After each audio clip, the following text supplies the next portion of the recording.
I mean, come. Yeah. I think this, a freshly made pizza, man. I don't know, man. I think he needs to step it up. He needs to stop crying and play. There's no crying in football, Odell, and do something about that terrible hairdo. I hate. Not only do I have to suffer watching you be a disappointment for the Canton Crackers, but I have to look at that ridiculous mop you have on your head too. Yeah, he's not impressive, but he's a great athlete. And Jack, I think you're right. I think they got to get him involved early. I think Eli rebounds because he's been pretty awful. But do you see this as being a shootout, 34-28 kind of game? Well, I got to be honest with you. I see the Giants playing them closer than the 7. I think Green Bay will put some points on the board. I know Mason Crosby is pretty much automatic from 45 out. I look at it, Green Bay 30, New York Giants 24. I think they go over the 48.5, and I think that Green Bay the Giants cover the 7 points. Or by one. I think it'll be a 6-point game. I'll take the Giants plus the 7. The one thing I wanted to point out real quick. Sure. What'd you guys think of Paul Perkins Monday night? I think he's got a lot to learn about the position, but he's pretty explosive. Very explosive, I thought. Yeah. Yeah. Paul Perkins. Yeah. He was Make good back. Pancakes? UCLA. Excellent pancakes. You ever get thrown out of the Perkins Pancake House in Clearwater, Florida, Tom? Because I know Pepper Jack did. I did. Yeah, it happened. Yeah. I've been, I can ante up right now and tell you that I've been asked to leave quite a few places. Rolling Green's golf course being one off the top of my head. And by the way, because they took one look at me and be like, this dude's not here to play golf. He's here to fuck shit up. That's probably right. Yeah. Right. Excellent. Well, I'm going to go to my side with the Green Bay Packers, and I'm going to lay the 7. Jack, I think that your analysis is probably better than mine in this regard.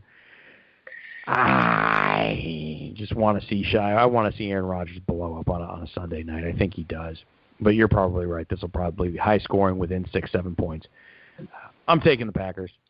Over-under is a nice, fun way to start your sobering up process on a Sunday night and going over and hoping for some scoring, but not yet. I'm not sure that this Packers offense is going to do that against the Giants. Just not sure. Joey, where's your side on this? Did you already pick it? Yeah, I'm gonna go Rodgers. I don't know. I really he's one of my favorite football players out there. I love that guy. I love his his style, the way he does it. I mean his drive, his passion for the game. What's that? Do you still have that poster on top of your bed?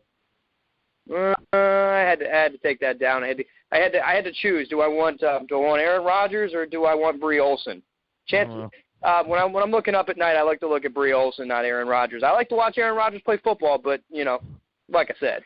Fair enough. Hey, Joe, don't feel bad. When Tommy was a little boy, he had a Sean Cassidy poster on his wall. I did. Nice. Yeah, that and Jaws. Tampa Bay Buccaneers travel to Carolina, to probably a rain-soaked Carolina. Hopefully those folks in Charlotte are okay. That storm is spraying water all over the eastern seaboard. Speaking of spraying water all over the eastern seaboard, the Buccaneers were just pitiful last week against yeah, against the Denver Broncos. They really did not show up. Rainstorm, the rainstorm. If they would have just called the game, it would have been merciful. And at 27-7, it probably wouldn't have been such a bad idea. Denver just absolutely wiped the floor with them. I don't know that Carolina. I think that what we had talked about earlier in the season about them potentially having a Super Bowl hangover season, I think that's really very real. We asked the question, is that a real thing? I don't know if it's a real thing or not, but they're certainly struggling. They're 1-3. This is a get-right game for them. They have to at home. Cam Newton's ruled out. Derek Anderson's hands are full. No Jonathan Stewart. They have to beat the Tampa Bay Buccaneers, or 1-4. Your season, you're in jeopardy. Kind of was looking forward to a Jameis Winston, Cam Newton kind of matchup for Monday night. Yeah, I was too. It would have been a better game. That would have been interesting. It's still an intriguing storyline. It's just the teams aren't very good. And I still think Carolina's got some time. I mean, I know I agree with Tommy. If they go 1-4, it's almost over. But we're watching a team. What they went? They were 15-1 last year. 15-1. Lost to the Atlanta Falcons last year late. Nobody saw it coming last year. Nobody saw that coming. I didn't think Cam Newton was going to develop into the player that he has developed into. I don't know. I just coming out know of college, Ron Rivera. Everywhere Ron Rivera has gone, he's been a very successful coach, I believe. Yeah. I don't count him out yet. Wish I could roll my R in the Latin fashion. Ron Rivera. I can't do it, but I always wish I could. I'm counting them out. I'm going to get my pick done quick because we got about 3 minutes here. I'm taking Tampa Bay Buccaneers to go in there and beat them. Tampa plus 4.5. I'm not going to waste too much time with it. They're a better team with Jameis Winston than the Carolina Panthers are with Derek Anderson. Jameis Winston is Jekyll and Hyde. 1 week he's excellent, and the next week he sucks. I don't know who you're going to get week in, week out. Charles Sims has a lot to redeem. He was piss poor last week. Mike Evans might be a guy who's going to get some good looks and have some fun against the Carolina Panthers secondary that may have gotten really exposed by Julio Jones. I'm taking the Bucs. Fair enough. I'm gonna agree with you. Now that I realize that Derek Anderson is in, Derek Anderson's about as accurate as a blind man pissing in a windstorm. So, I'm gonna go with Tampa Bay all day on this one. Carolina's defense sucks as well, and with Derek Anderson, no Jonathan Stewart. Yeah, it all lines up for the Bucs. I like it. I'm with it. I disagree with both of you. Pepper Jack is on the other side of the fence on both issues. I saw a Tampa Bay team that put up 7 points last week against a solid Denver Bronco defense at home. I see them traveling to Carolina on a Monday night. I see Carolina psyched out, pumped up, Cam's out, so that defense is going to roar.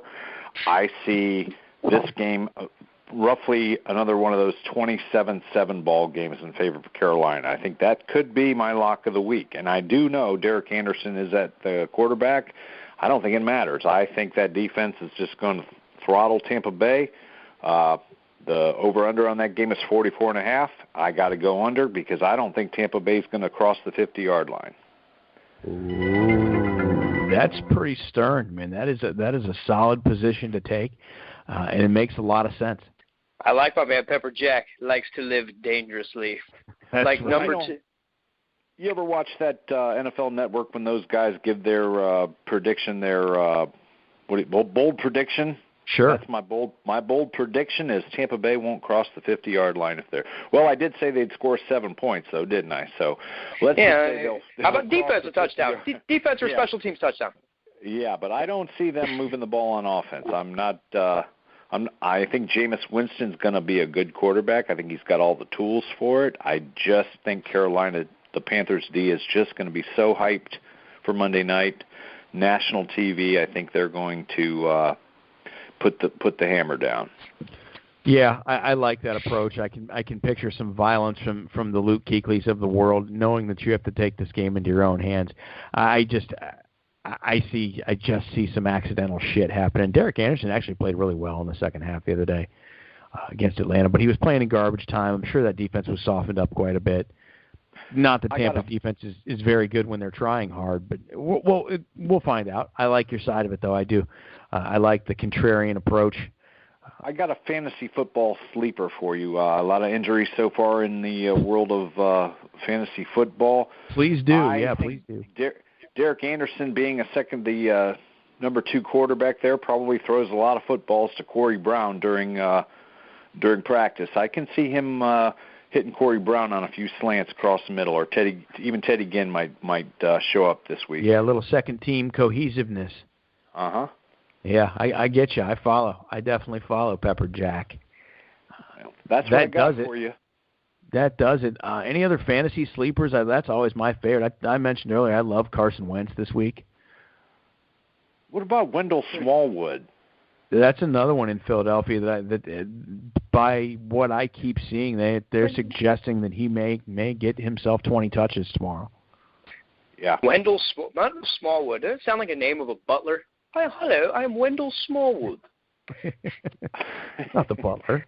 That's just me. Hello, do you fancy a good running back? Well, anyway, folks, thanks for listening, man. Guys, thanks for coming on board. It's always fun. That's our Sunday show for you. Wait, that's our Saturday show talking about Sunday.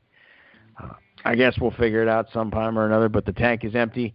Our picks are in. Last week we were okay. This week hopefully we'll get a bit better. Anything to leave us with, guys? Hey, Pepper Jack, shout out. You want to go get hammered? Hammer time. I do have one little bold prediction, slight, not as bold as my other bold, but I do think Derrick Henry finds the end zone on a 1-yard plunge this week. Ooh, Derrick Henry finds the end zone. You know, you're 0 for 1 right now on the bold predictions that Joe did not fall out of a bar stool this week, just as an update. Have not felt. Nope. No, as a matter of fact, I have not. I've stayed upright, and I'm spiteful like that. Like I told you, I will stand at the bar. I'm not sitting my ass on a stool this whole weekend. Let me just remind both of you that it's still Saturday afternoon, so Saturday night is still on the horizon. And let's remind both of us as well that Joe's sponsor he picked up for us this week, which is Barstool Seatbelts. Go to barstoolseatbelts.com and check out our friends there. It's Barstool Seatbelts, and they're also equipped with a helmet too. Helmet comes with it. You jackass! Go drink some Tito's. Yes. All right. Goodbye.